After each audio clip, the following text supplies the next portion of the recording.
әрине Қытайдың, Ресейдің күріш шаруашылығына бәсекелесті болуы өте күрделі.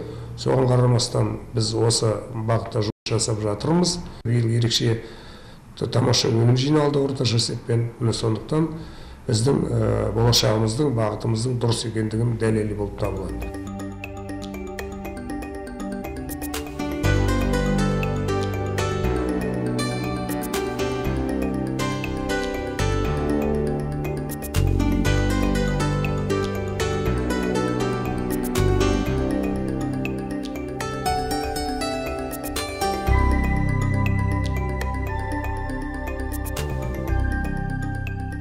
Қазір компосттың биокомпост дейміз, соның екі түрін жасадық. Бірінші компост 1 дегеніміз қышқыл түрі, екінші компост 2 дегеніміз қатты фазалы биоконверсиялы немесе ферменттелген биокомпост дейді. Бүгін енді біз далалық жағдайда машинамен беретін компостымыз, ол екінші түрі.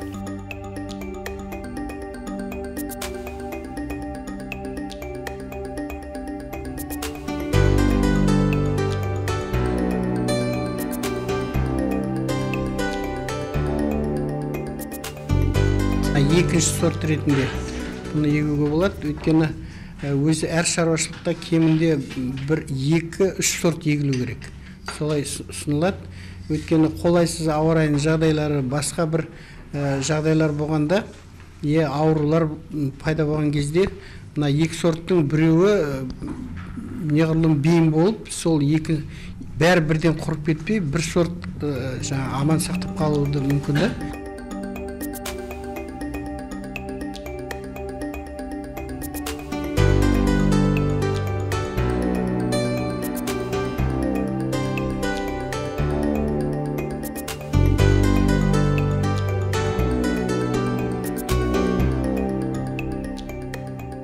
Қазгер сортының өзі негізінде ерекшеліктері, біріншіден осы біздің Қызылорда өңіріне төзімділігі және оның осы өңірде өзінің уақытылы егіліп, уақытылы пісіп жетілуінде.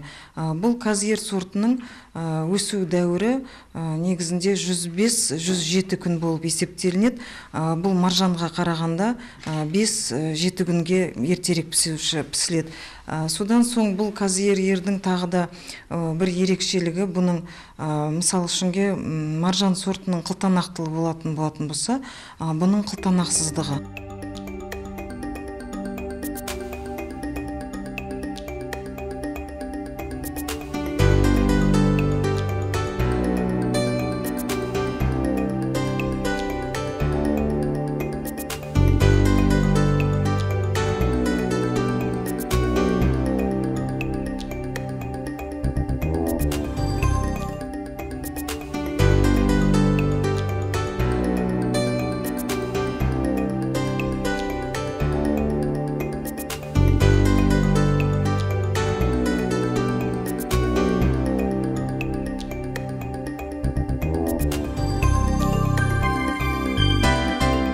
Қызылорда облысы осы аграрлық облыстардың бірі болып саналады. Сондықтан осы 2012 жылы осы біздің Ыбырай Жақаев атындағы Қазақ күріш шаруашылығы ғылыми зерттеу институты жанынан Қызылорда білім тарату орталығы ашылған болатын. Осы өткен 3 жылда біздің орталық осы өңіріміздегі әртүрлі егін шаруашылығы, мал шаруашылығы, жаңағы жылыжай, тамшылап суару жүйелері бағытында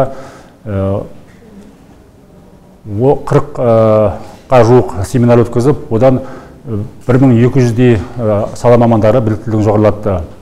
Негізінен біздің негізгі семинарлар негізгі легі осындай біздің өңіріміздің күрішпен айналысатынына байланысты негізде күріш шаруашылығымен бағытталған. Оның ішінде күріштің жаңа сорттарын тарату, жаңа технологияларды зерттеу ғалымдар соны осы шаруашылық өкілдеріне көрсетіп, тәжірибе жүзінде, іс жүзінде көрсетіп, оларды сол осы жаңа технологияларды осы өндіріске енгізуге бағытталған.